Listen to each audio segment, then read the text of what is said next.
guys, what is up today?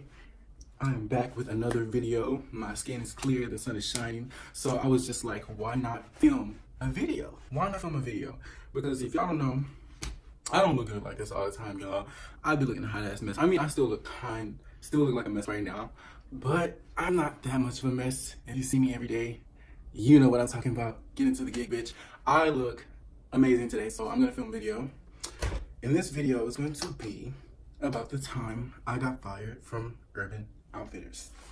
So today I'm going to be talking to you guys. Let me take these shades off because this is not a shady video at all. I'm going to be talking to you guys about the time I got fired from Urban Outfitters. So if you guys don't know what Urban Outfitters is, it is a clothing store for, like, you know, your hipsters and I was gonna say junkies, but that's more of Hot Topic. But yeah, Urban Outfitters is, you know, that trendy store. They have like all the brands like Adidas, Levi's, from Kappa to, you know, all the brands. So starting off, getting this job, you guys, was really important to me because I just love fashion. I love clothing. And Urban Outfitters, like, I would always pass by and never go into the store until one day I walked into the store and I just fell in love. Whole new world, a dazzling place I never knew. I just loved it. And yeah, so getting hired was really important to me. And so let's get right into the tea.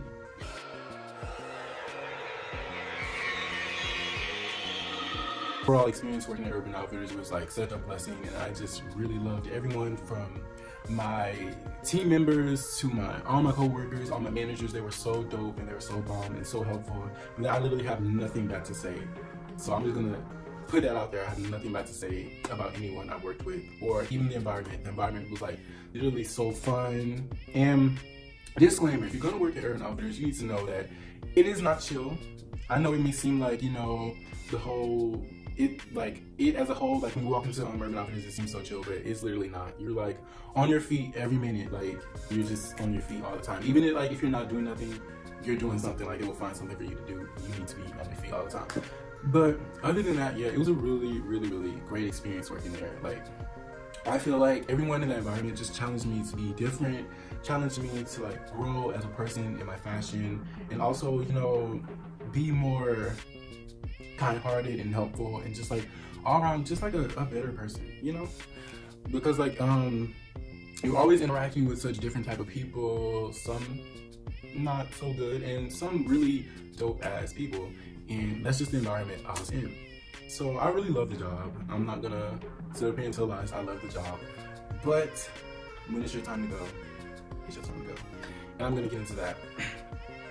So I felt like with everything that was going on in my life, like I was going to school part-time, I was trying to I was trying to transfer back to my home school. I was going to HCC, Houston Community College, and I was trying to go back to University of Texas at San Antonio, which is the college I initially was attending, but I took a semester off. So yeah, I was going to school part-time, trying to go back into school full-time for the next semester while working, while going to school, also while struggling with my mental health. If you guys don't know, I am ADD and some other things, but I'm not going to get into that in this particular video.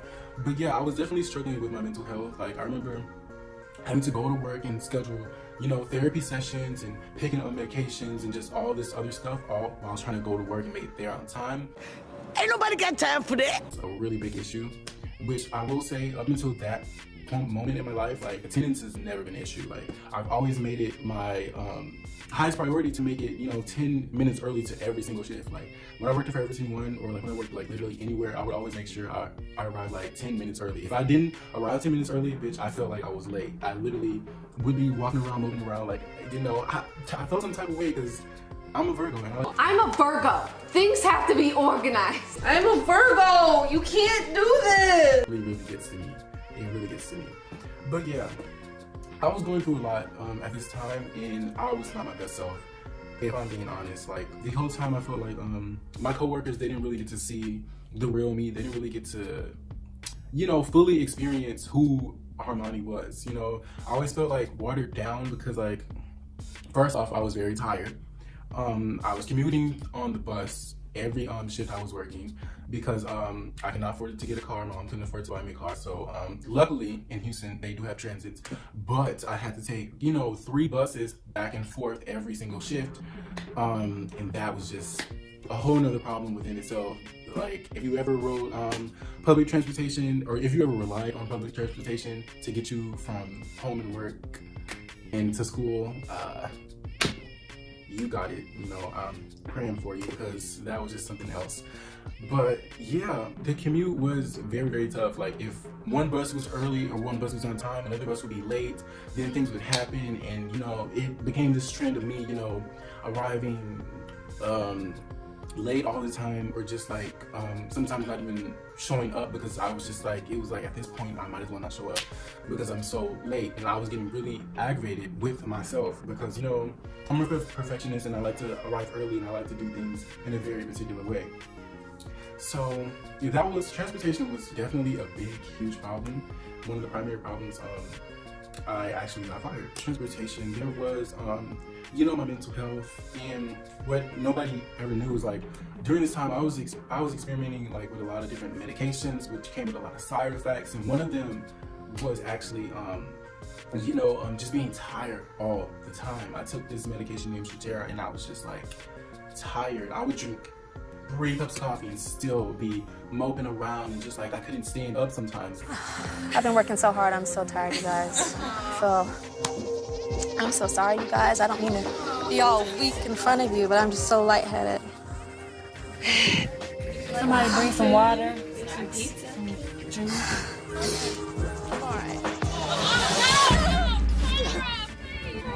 That's why, sometimes my coworkers would catch me leaning around. It was not because I was lazy or I just didn't want to work. It was just, I was just so tired. I couldn't get the strength to hold myself up. That's how tired I was on these medications. And so obviously I stopped taking that medication. Great. At this point in time in my life, I was experimenting with a lot of different medications. So I did go through a lot of mood swings. I remember, like, one minute I would just be happy and so upbeat and so going. The next minute I would just be like, think myself into these really sad, depressing moods. But I'm not a sad, depressing person. So for me to experience that and go through that, it's just like, once I'm down, I bring everyone down around me, and it's just like, that's why I feel like no one ever really got to see my true personality my whole time working there, because I was going through so many mood swings, and I was always tired, and it was just like I was not myself. And yeah, that was just a whole other thing into itself. I remember, like, I'll be working, and I'll be helping out a customer, I'll be so happy and just like all around, and then I would go back, and then I would take a rest, and I would think about something into the saddest moods, like literally the saddest moods. I didn't know why I was sad. I was just sad. I didn't know why. Are you pressed? Are you mad? Are you upset? Are you sad? Give me a big, let me give you a hug. Cause you act like nobody shows you love. I would literally be up, and then I would be sad. I didn't know why I was sad. I was just be sad for literally no reason. So yeah, the mood swings were definitely another reason why I felt like I got fired, because I was just not myself 100% of the time. And when you're not being yourself, you just automatically fail, because or when you're not your best self, you just automatically fail, because you should always be your best self, and you should always give 100%. And I feel like this time in my life, I was just not able to give 110% at all. We had some interesting customers, let me tell you.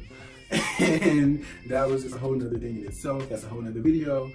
But, it was just like I was going through a lot at this time. I was trying to go to school, I was trying to get my mental health right, trying to make money at the same time, get this coin, and everything was just, I'm telling you, when you space yourself out so thin, and you push yourself over the edge, you will fall and you will hit hard. So please, take my advice, don't ever spread yourself thin. If you feel like you're taking on too much, just take a moment, evaluate what comes first, and like what is going to help you progress to where you want to go, and just remove yourself from something. It's never good to just be in all these sorts of things, or just doing everything. You don't have to do everything all the time. You don't have to be your best all the time. It's okay to fall short. It's okay not to do everything. It's okay not to be everywhere. You're human. We are human. And I didn't know that at the time. So I was trying to do everything, and it was just showing.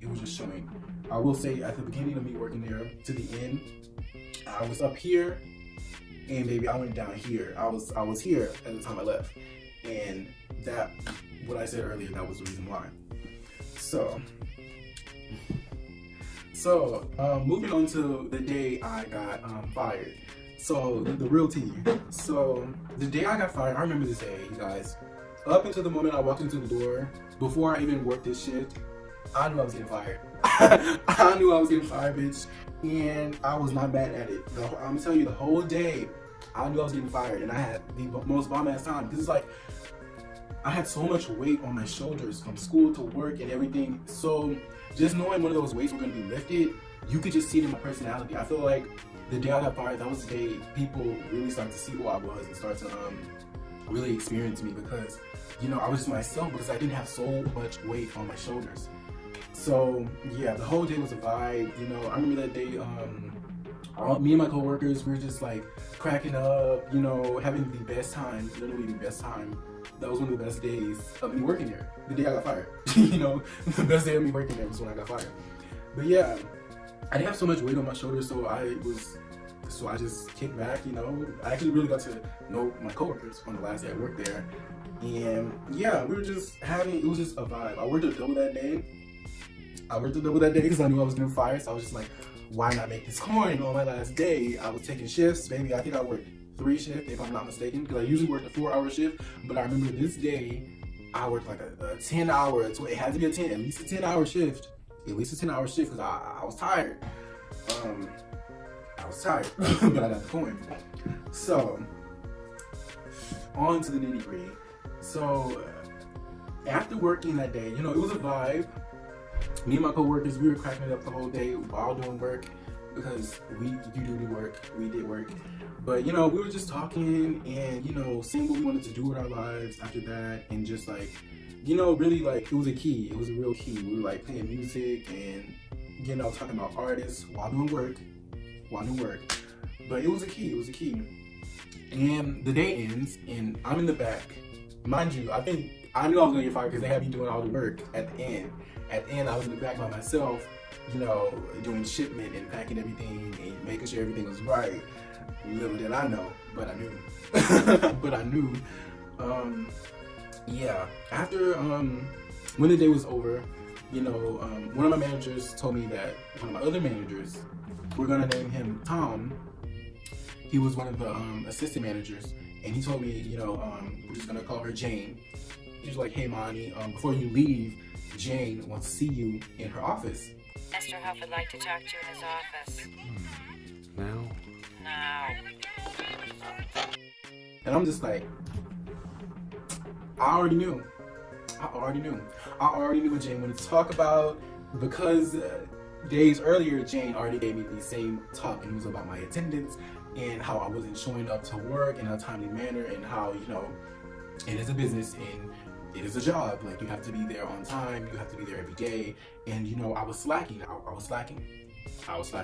So I knew I was getting called in there for. So she's like, you know, Armani, your attendance has been off, and, you know, we talked about this. This isn't the first time we talked about this. And the whole time I'm thinking in my head, yeah, I know. I know. I was like, let's speed it up. I know I'm getting fired. Like, it's okay. I don't need the long explanation, girl. But, you know, she's just like, I understand you have to take the bus, and I understand it's a long commute, but, you know, your other coworkers, they take the bus too, and they can still do their job, and da-da-da-da-da. And, you know, basically why I was getting fired. She was telling me why I was getting fired. And, you know, after that, she was like, you know, I really hope you could have stayed, because the plan was for me to stay up until January, because I was trying to go back to University of Texas at San Antonio for spring semester. So I was supposed to work at Urban up until I got hired on in August. I was supposed to work there until January, like January the 1st or something. And I got fired around, I want to say December the 15th. I know it was like before Christmas. It was before Christmas. She's like, Armani, you're really you're a dope person. I just wish you could stay with us as a team. We really enjoy you as a team, as a co-worker.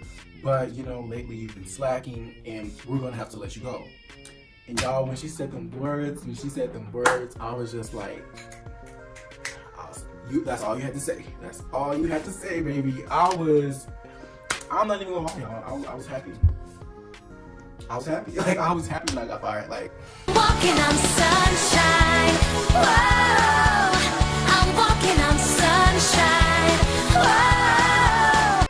I know, like, some people may feel some type of way when they get fired, but girl, I did not feel any type of way because, like I said, this was not a good point in my life. I was not myself at this point in my life. I just was going through a lot. I had a lot on my plate. So to have something removed from my plate, to have something taken on my shoulders, bitch, I was happy. I was ecstatic. Like, when she said those words, baby, it was just like, I can finally be myself. I can finally be free. I felt free from everything. Like, oh my gosh, I feel like if I would work a little bit longer, I would have had a mental breakdown. That's how bad it was getting. So when she said those words, I was like, I tried to play it off. I did play it off and act like I was sad, but I really wasn't sad. Like, I wanted to play it off because I didn't want it to seem like I was an asshole or something. Like, you know, getting fired with a smile on your face, you know, that's disrespectful. Obviously, I'm gonna play it off and, you know, at least try to be sad, you know. But yeah, she told me I was fired. I gave her a little, you know, one of those bad hugs, and that was that. And, you know, I clocked out. Worked a triple shift, got my coin, got my things, and I left. And on the way out, I remember my coworkers, they were just like, bye, Monty, see you next shift, I can't wait to see you again. And I was just like, girl, this is the last time you're gonna see my face. I was like, little did you know, this is the last time you will see my face. And after that, you know, I was just happy the whole day. Walking on sunshine. Whoa, I'm walking on sunshine. Whoa. I was happy. I was happy. The sun was still out. I was there from I think 6 or 7 a.m. till, I want to say 5. The sun was still out. You know, I ordered me a big ass Cinnabon, girl. It was a key. I was listening to my music felt louder. The air felt fresher. The sun just hit a little harder when I got fired, bitch. I'm not gonna lie, I was happy. But yeah, this is about, if you gathered something from this, just, what I wanted to say is just like, don't put too much on yourself. It's okay not to do everything. And I know, like, the saying is, what's been going on, like, to chase the bag, get in your bag. But if your mental health is not first, if you're not taking care of your mental health, you're just not gonna be efficient. You're not gonna be able to secure the bag, because this is not secured. I'm gonna need you to secure this first and then go for the bag. Okay, I hope you guys like this story time. Don't forget to give a big thumbs up and comment down below what else you want to see on my channel. If I did good, that helps a lot, and I will see you guys for the next video.